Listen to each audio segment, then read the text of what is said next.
head coach Nick Saban and linebacker Dylan Moses, both involved in Zoom calls to start fall camp. Coach Saban spoke on Monday to the media.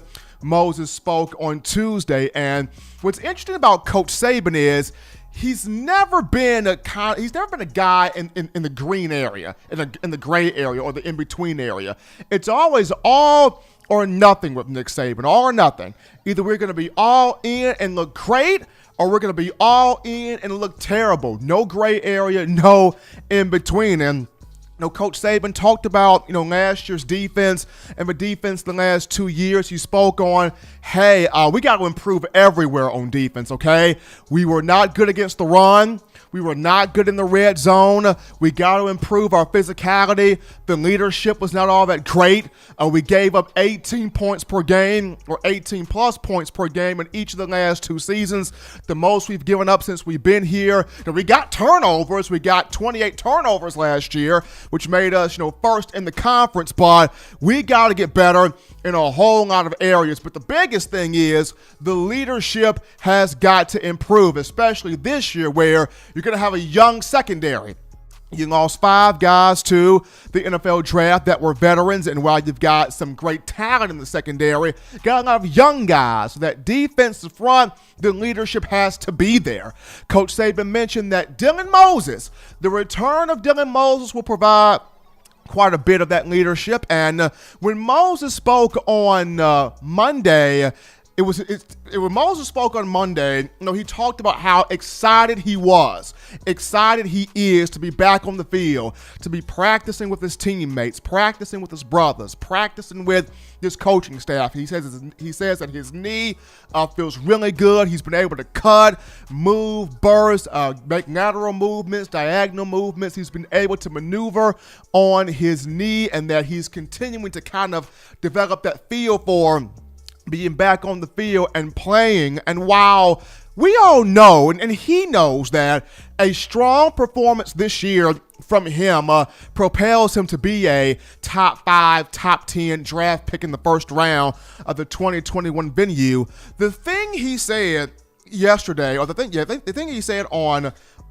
Tuesday that really touched me was, he came back for his brothers. He came back for his teammates. He came back for this group right here. Dylan Moses said, and quote, "I love these guys."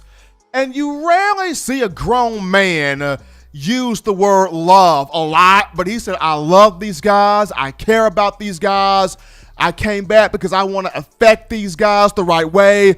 I just want us to get back to where we was as an Alabama program where people feared us." And just him saying that, it kind of puts the cap on why Alabama's defense was so dysfunctional last season without him. And there were so many players on the team that their strong suits were not Dylan's strong suits. Dylan's strong suits were in communication, in dialogue, in talking, and making sure everybody was right where they needed to be at to make plays, to be successful, and to be impactful. And not a lot of people on that team had that skill set or that ability. And you had a whole bunch of players overcompensating for what it lost in Dylan, and you can tell that they were overcompensating. You had, Xavier McKinney trying to direct guys from the safety spot. You had Anthony Jennings and Terrell Lewis trying to help guys out when their natural roles are just see the ball, hunt the ball, go attack the football. And while Christian Harris and Shane Lee, contrary to popular opinion, a lot of people felt like Shane Lee didn't have that great of a season, although he did put up big numbers. Dylan Moses said he commends both of those guys.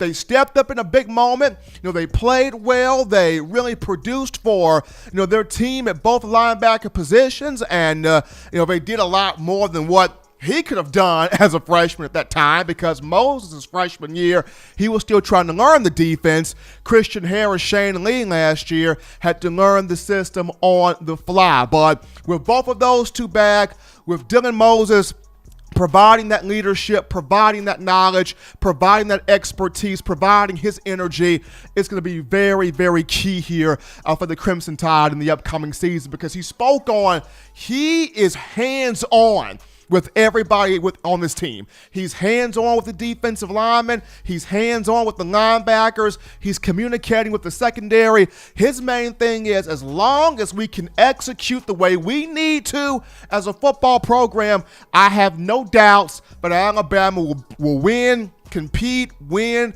a conference championship, compete, get to the college football playoff, and win a national title. I know it's been 2 days of fall practice, but he looks good. He looks comfortable. He looks back in his element. He looks back in action. It is really good to see, Dylan Moses back. And just like I mentioned on Monday's show, that Christian Barmore is going to anchor the pass rush. He's going to be the main guy in that pass rush department. But who will help Christian Barmore? Who will be those other guys that will pitch in and be a part of the creatures attacking the quarterback? In the same way, Dylan Moses will provide a big chunk of the leadership for Alabama. But who will help Dylan? Who will be dependent on?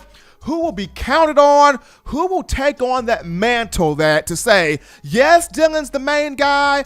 Yes, Dylan's the head honcho. Yes, Moses is the nucleus of this, but I want to help him. I want to step up. I want to be one of those guys to where if Dylan needs somebody to lean on, if Dylan needs somebody to communicate with, if Dylan needs advice on this, that, and the third, I will be in pocket. I will be in place to help out the captain, the general, the leader of this defense. So a good question here for you, the fans, is while Dylan Moses will provide quite a bit of that leadership defensively, who do you see that will be somebody, or who or which group of players do you feel like will step up and take on that mantle to help Dylan Moses out on the defensive side of the football? But, Nick Saban, he mentioned, hey, we got some turnovers last year. We did a couple of good things last year, but got to get better in the trenches, got to get better against the run, got to get better in the red zone, got to get better in the full totality of the defense versus where we were the last 2 years. And it starts with having leadership. It starts with having guys that take on the mindset, that take on the moniker of owning this defense, of embracing this defense, and being big-time factors on this defense. But that's just some things that Coach Saban and Dylan Moses shared in Zoom calls to start this week. But we take our first break here on In My Own Words. Just getting started here on the show here on a Wednesday. Upon our return, we'll dive into your phone calls, your thoughts, your tweets, your chats, your text messages. Bring them in here as we start this fall camp discussion after this.